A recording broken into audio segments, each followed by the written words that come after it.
There he goes, into that drugstore. He's stepping on the scales. Weight, 241 pounds. Fortune, danger. Who is The Fat Man.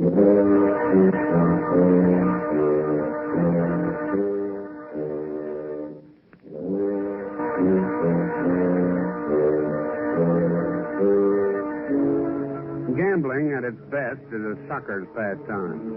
And the schmo who makes a steady diet of it ought to take a course in simple mathematics. He's got a better chance of striking oil in his own backyard than he has of winning a sweepstakes. And if he thinks he can outguess a roulette ball, he's a real dreamer. But the gent who gambles with someone else's life is the biggest chump of all.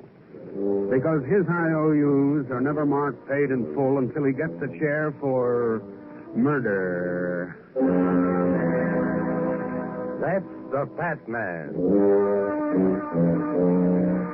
A fast-moving criminologist who tips the scales at 241 pounds. Brought to you by the Norwich Pharmaceutical Company, makers of Pepto. The Fat Man, starring J. Scott Smart. In tonight's adventure, murder wins the draw.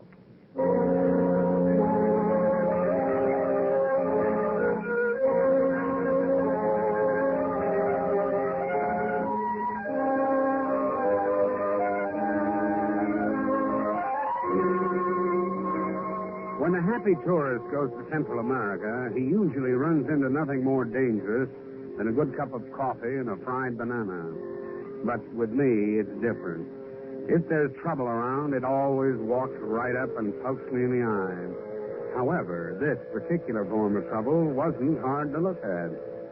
She had the kind of legs you see in the hosiery ads, and a profile to match. But when she grabbed my arm in the airport at Merida, Yucatan, I had a hunch that although the mistake was hers, I was the one who lived to regret it. Darling. What? Oh, Angel, I was so worried you'd miss our plane. Have your bags checked, Alan. We don't have too much time. The name happens to be Runyon. Oh, Porter, those suitcases. Wave them in at counter 7. The plane for Guatemala City. Now, wait a minute. I'm going to New Orleans. You're going to Guatemala City, dearest, with me. And here's your ticket.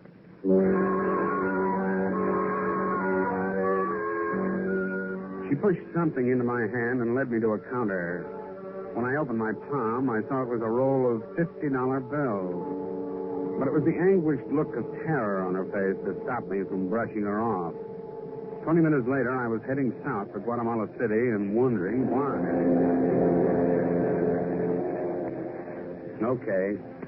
Okay, what? Let's have the gimmick. I'm afraid I owe you an apology. I've made a slight mistake. Well, don't let it worry you. I'm used to boarding planes that fly in the wrong direction. I like to take the long way home. How can you ever forgive me, Mr. Runyon? Let's dispense with the syrup, sweetheart. I'd prefer an explanation. I made a mistake. We'll let it go at that. You've been paid for your trouble. There was over $500 in that roll. I have nothing more to say, so leave me alone.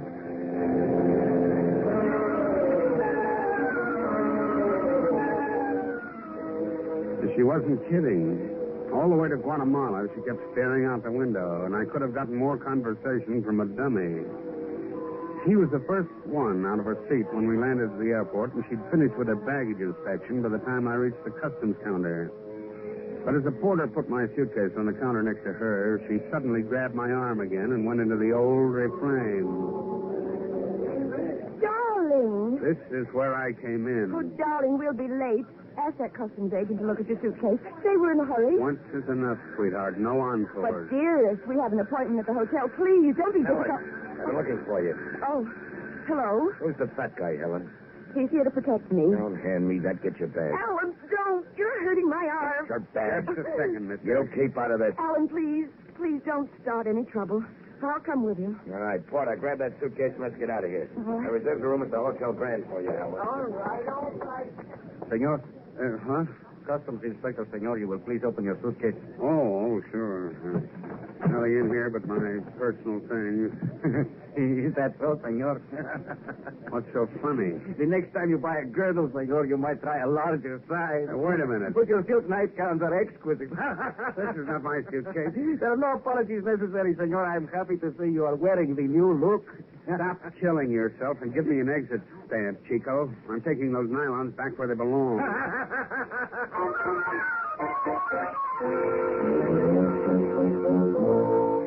I checked into the Hotel Grand about half an hour later and gave the desk clerk a description of the gal who grabbed me at the airport. And it was now in possession of my shirts and shorts. He gave me a room number, and a little bellhop escorted me upstairs with a running account of the natural wonders of Guatemala City. And the girls, senor, we have so many beautiful girls, and Pedro can arrange for you to meet the best. Who's Pedro? At your service. This way, senor. Let's go in the other direction. But your room is 65. Right now, I'm looking for 78. Well, that room is already occupied, senor Runyon. Hey, look, Pedro, don't argue. Lug that bag to 78. Whatever you say, senor. There it is, right across the hall. See.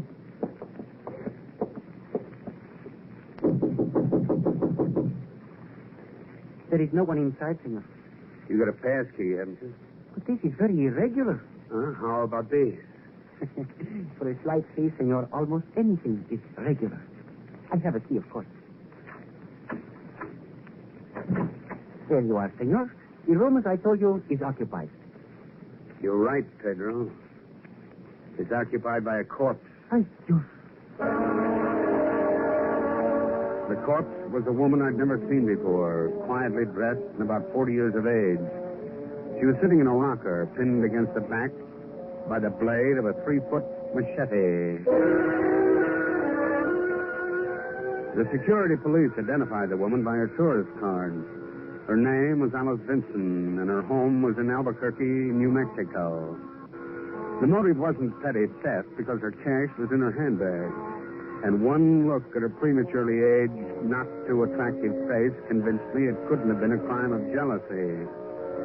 Along about 11, I tried to get some sleep. But I hadn't even got my shoes off when my phone started ringing. Yes? Mr. Runyon? You're speaking to him. I hope I didn't wake you. No, not at all, sweetheart. Well, this is Helen. You remember, don't you? Oh, sure, I remember. You're one little number I'll never forget. I'm afraid there was a mix-up at the airport. Yeah, a little switcheroo. You've got my suitcase, Mr. Runyon, and I've got yours. I only wish I had your nerve. What? Did you check into room 78 at the Hotel Grand tonight? Why, I know. They've got you listed on the register, baby, and so have the Guatemalan cops. Well, I haven't done anything. Anyway, I've called you about something more important. Really? I want my suitcase back. Well, come over and get it. Well, that's rather difficult right now. Can you come to me? It'll be a pleasure. What's the address? I'm calling from a public booth. I'll pick you up on the corner of 12th and Avenida Marcos in 15 minutes. Is that convenient? Very. And you'll have the suitcase with you? Tucked right under my chubby little arm. Oh, then I'll see you in 15 minutes, Mr. Runyon. And thank you ever so much for being so obliging.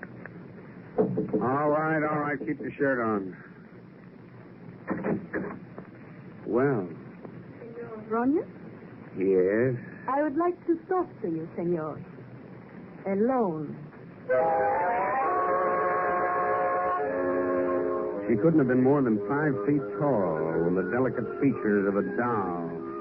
Her voice was like sugar cane, and when she smiled, it reminded you of a Caribbean moon. A nickel-plated, short-barreled .38 revolver in one of her neatly manicured hands completed the picture. Sit down, senor. Thanks. And please don't move.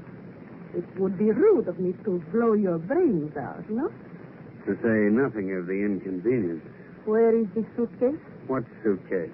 The one you will produce for me before I kill you? Oh, that one. I have no time for this stall, senor. The suitcase, por favor. In that closet. Gracias. And now, senor, if you will turn around and face the wall. What are we playing? Puss in the corner? Turn, senor. Sit up. You just...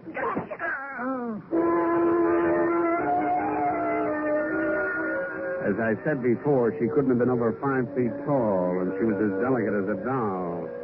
But when she brought the butt of that rod down on the back of my skull, it was like playing patty cake with a pile driver. I must have been out for half an hour, and when I started to come around, my head seemed to be rattling like a couple of dice cubes. But as my eyes slowly came into focus, the dice cubes changed to footsteps, and I realized that someone was casing my room. When I opened one eye, I could spot his number 12 shoes as they passed back and forth 6 inches from my nose. I bided my time until my strength started flowing back. Then, as he passed me once more, I reached out and grabbed his ankle. Hey, easy does it, Sonny. You won't let go of me. Just as soon as I check your pockets. Don't be just stupid ears. Quiet, sweetheart. What do you think you're doing out? I said quiet. Hey. That's better. Now, get up and talk this thing over. Making a big mistake. Yeah, sure, I know. Everybody seems to be making mistakes in this part of the world. Where's Helen? I don't know who you mean. You're the man who met her at the airport, the guy she called Alan. My name is Runyon, and I'm in a very bad mood, so start making some sense. Okay. I only came here to get our suitcase. You said you delivered, you never showed up. Well, I'm all ready to keep that appointment now. Where's the bag? Don't tell me you didn't find it. Stop conning me, Runyon. This is no laughing matter. Alice Vinson would have testified to that, along about the time someone stuck a machete in her chest. What? You didn't know? What I know. Look, Runyon, is that suitcase really gone? How do you think I collected this lump on my skull? She got here ahead of you. Like a lying little tramp, she crossed me again. What makes that suitcase so valuable, Alan? That's my business. But if you want to play ball, I'll make it worth your while. Are you open to a proposition? We'll talk it over on the way to the security police. Don't be a sap, Runyon. You got nothing on me. The only thing you can hold me for is room breaking. That all that interests you? Frankly, no. I'm looking for bigger fish to fry. All right, here's your chance. I played along with that double-crossing female once too often. If she's open for a murder rap, I don't want any part of her. What's your proposition, mister? It involves $250,000. A lot of zeros. 125 grand for each of us, Runyon. Do I deal you in, pal? Start shuffling the cards. Okay. Then follow me.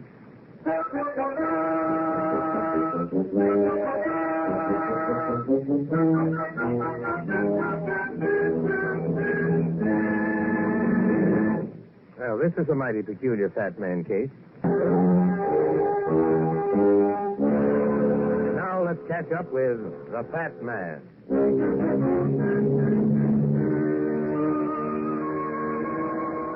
Guatemala City at night is one of the quietest places in the world. The streets are dark and lonely, and you can count the strollers, if any, on the fingers of one hand. I didn't trust this loudmouth Allen guy any further than I could see him. And when he stepped into the shadows of an open doorway, I almost jumped him. But then I saw him bend over a figure huddled on the step. Lo siento, señor. No ha regresado todavía. Gracias. The old woman says Helen hasn't come back yet. You suppose she ran out on you? No, she's got to come back. I got her passport and tourist cards. She can't leave this country without them. You still haven't told me what's inside that suitcase. Why should I tell you? So you can grab hold of it yourself and cross me, too? You'll work with me and we'll split 50-50. That's the deal. Okay, what's next on the list? I'm waiting here for Helen. I got a room on the second floor. I thought you stopped at the Grand. Sometimes it doesn't hurt to have more than one address. Tell you what, Runyon, you go back to your hotel room and I'll call you when she gets here. I can handle this gal alone. And let you run out on me? Well, you shouldn't be so suspicious. Would I have told you this much if I wasn't on the level? When will I hear from you? The minute Helen shows. Okay, Alan. I'll be waiting for your call. I could almost feel his wiseacre grin on the nape of my neck as I turned and walked away. But that grin would have turned a little sour if he could have read my mind. The lobby was empty when I reached the hotel, but I found the boy I was looking for asleep in a chair near the vacant bar. Pedro. Huh? Pedro, wake up. Oh, senor. What can I do for you? I'm looking for company. Oh, a girl to talk to, senor? To dance with, perhaps? What do you got to offer? Guatemala is full of lovely women, senor. Lolita, Conchita, Chiquita, Malita. I know them all, senor. The gal I'm looking for is about 5 feet tall. She wears her hair in a bun on the back of her neck, and she's very easy on the eyes. Ah, you all the girls are easy on the eyes, senor. This one's got a small birthmark on her cheek. Looks like a triangle. That would be Lolita. You have picked the most beautiful in the city. Can I meet her? Si, senor. Where? At the Club Cantale. A nightclub? It's a place where you can dance for 10 centavos. Oh. She works there, huh? See, Lolita is very popular with the boys. Yeah, she would be with her lovely disposition. You know where is the Club Cantale? No. Suppose you trot along with me, Pedro, and introduce us.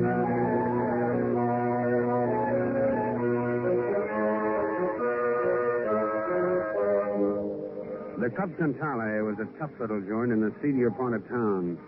The kind of place that supplied dance hostesses for the customers.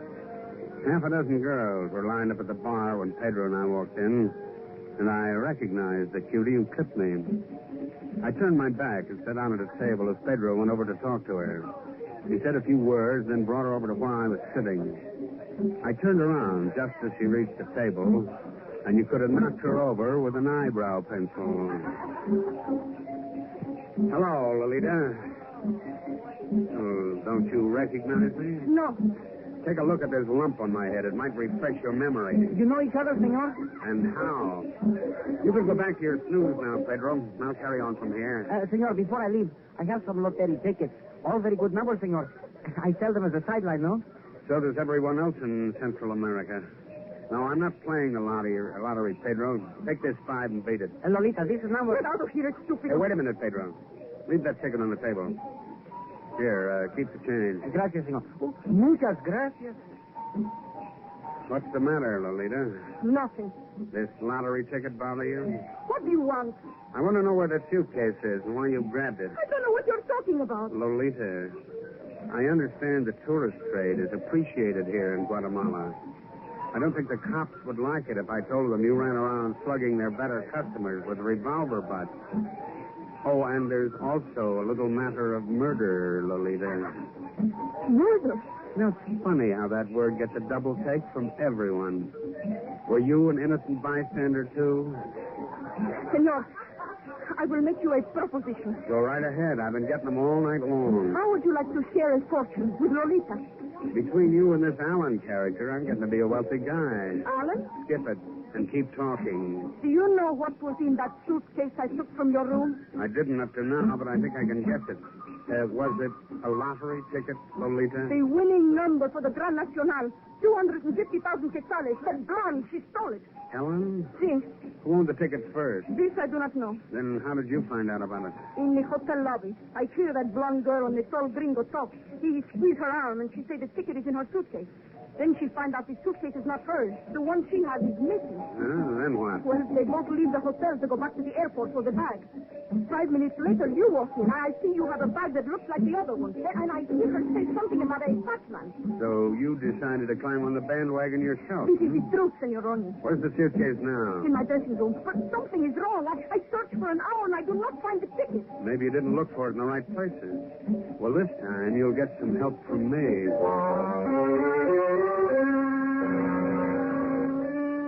If her story was straight, I was beginning to get an idea of how the late Alice Vinson was mixed up in it. All I had to do now was to make sure I didn't walk right into what Alice did.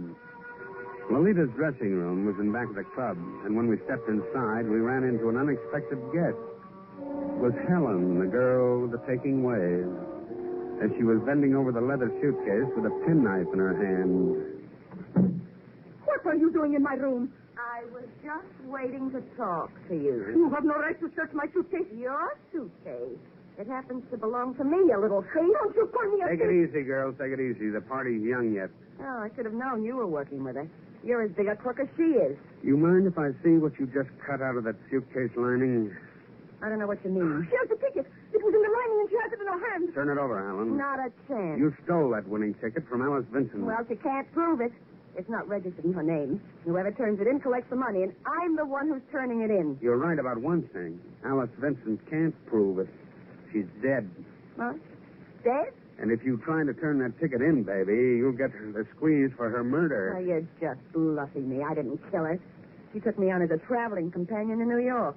When I left her a couple of days ago in Merida, she was alive. You're in hot water right up to your pretty neck, Helen, and it's beginning to boil. All right. Well, then I'll make you a proposition, Runyon. Hold your hats, boys. We'll split on this ticket 50-50. We don't have to fight about it. We can both be rich. And what about me? You can drop dead. Yeah, well, I'll spit in your face. Have a good time, girls, and remember, no fighting in the clinches. You little thief.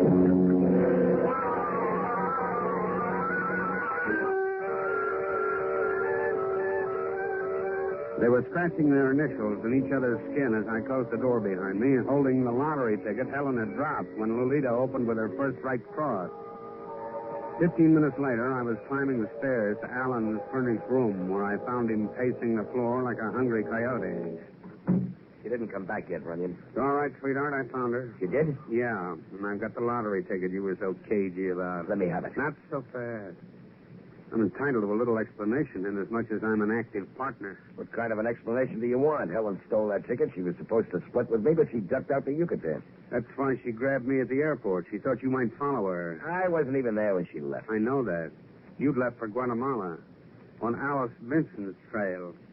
She was going back to collect on her winning ticket, and she probably never even knew your girlfriend Helen had grabbed it until she got to Guatemala City. Give me that ticket, Runyon. You're wasting time. I'm in no hurry. Listen to the rest of my story. What for? Interesting.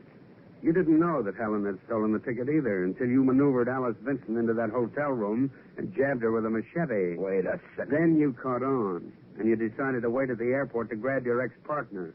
You knew she had to get here sometime to collect her dough. You must be nuts, Runyon. I didn't murder Vincent. No? No. Then who did? Helen, naturally. But she couldn't have. She never even came up to her hotel room. You both found out she had the wrong suitcase in the lobby, and you went back to the airport. I found the body before she could have returned. And what does that add up to? It adds up to this, Sonny. Alice Vincent was murdered before your gal friend even landed here. She was stabbed in a room which you'd reserved in Helen's name. Helen didn't have to kill for that ticket, mister. She already had it. But you didn't know that, so you knocked off Alice Vincent and then found out you only wasted a lot of time. What are you trying to do? Grab that money for yourself? I'm turning that lottery ticket over to the government, sweetheart. And from there, it goes to Alice Vincent's estate. Are you crazy? I thought you said we were partners. I don't hold hands with a guy who's 3 feet from a Guatemalan firing squad. You're the last one who's going to cross me, Runyon. You ought to know better than to draw on a man with his hand in his pocket. But you were never too lucky when it came to a draw in any case, mister. The number you picked on the last one is up.